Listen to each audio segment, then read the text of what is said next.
நடைபெற இருக்கிற 2026 சட்டமன்ற தேர்தலில் கோவை தெற்கு தொகுதியில் உச்சகட்டமாக அராஜகம் நடைபெற்று வருகிறது. தேர்தல் நடத்தை விதிமுறைன்னு ஒன்று இருக்கா என்று கேள்வி கேட்கிற அளவுக்குள்ள அங்கே திராவிட முன்னேற்ற கழகத்தினுடைய வேட்பாளர் திரு செந்தில் பாலாஜி அவரும் அவருடைய கட்சியை சார்ந்தவர்களும் உச்சபட்சமாக விதிமுறை மீறல்ல ஈடுபட்டிருக்கிறாங்க. இது குறித்து நான் நேற்று நடைபெற்ற தேர்தல் ஆணைய கூட்டத்தில், அப்சர்வருடைய கூட்டத்தில் நான் கம்ப்ளைண்ட் பண்ணேன். உதாரணமாக கிட்டத்தட்ட ஒரு 100 ஷெட்டுகள் அங்கே அமைக்கப்பட்டிருக்கிறது, அதெல்லாம் அகற்றணும்னு சொன்னேன். இது போன்று கரூர்ல ஷெட்டுகள் அமைச்சாருன்னு சொல்லி கம்ப்ளைண்ட் கொடுத்ததன் பேர்ல தான் அவர் தொகுதி மாடி போட்டிட்டாரு. இப்ப இங்கே அதே கரூர் ஃபார்முலாவை கோவை தெற்கில் அவர் இம்ப்ளிமெண்ட் பண்ணியிருக்காரு. அந்த ஷெட்டுகள் எல்லாம் நாங்கள் சீல் வச்சுட்டோம்னு தேர்தல் ஆணையம் சொன்னாலும் அதுல அந்த அன்லாஃபுல் ஆக்டிவிட்டிஸ் தொடர்ந்து நடந்துட்டு இருக்கு, வயலேஷனுக்கு எதிராக. அது மட்டும் இல்லாம எல்லா வீடுகளுக்கும் 5000 ரூபாய் பணம் விநியோகம் பண்ணாருன்னு சொல்றாங்க. உச்சகட்டமா நேற்று கெம்பட்டி காலனியில எல்லா வீடுகளுக்கும் தங்க காயின் கொடுத்தாருன்னு சொல்றாங்க. அப்படின்னா எங்க ஃப்ரீ ஃபேர் அண்ட் எலெக்ஷன் எங்க இருக்கு? எங்கேயுமே நியாயமான தேர்தல் நடைபெறுவதற்கான உசிதம் அங்கு இல்லை.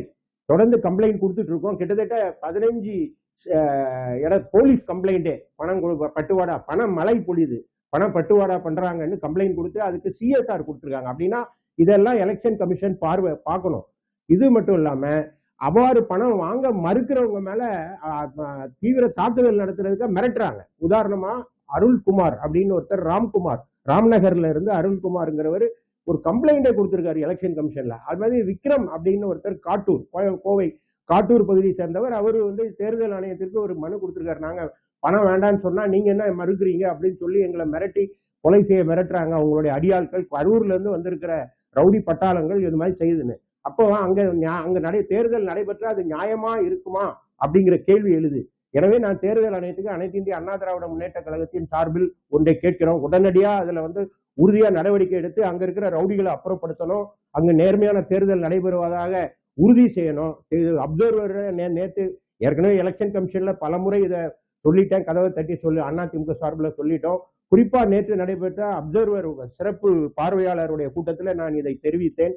இன்னும் முறையா நடவடிக்கை எடுக்கப்படாமல் இருக்கிறது. கிட்டத்தட்ட 15 போலீஸ் புகார்களை நேற்று நைட் வரை 15 போலீஸ் புகார்கள். போலீஸ் என்ன எஃப்ஐஆரே போடல.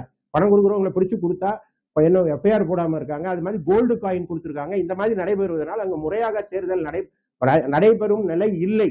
எனவே அந்த தேர்தல் நடந்தா அது நியாயமா இருக்குமா என்ற கேள்வி எழுந்திருக்கிறது. உடனடியாக நடவடிக்கை எடுக்க கோரி தேர்தல் ஆணையத்தை நாங்கள் முறையிட்டுள்ளோம்.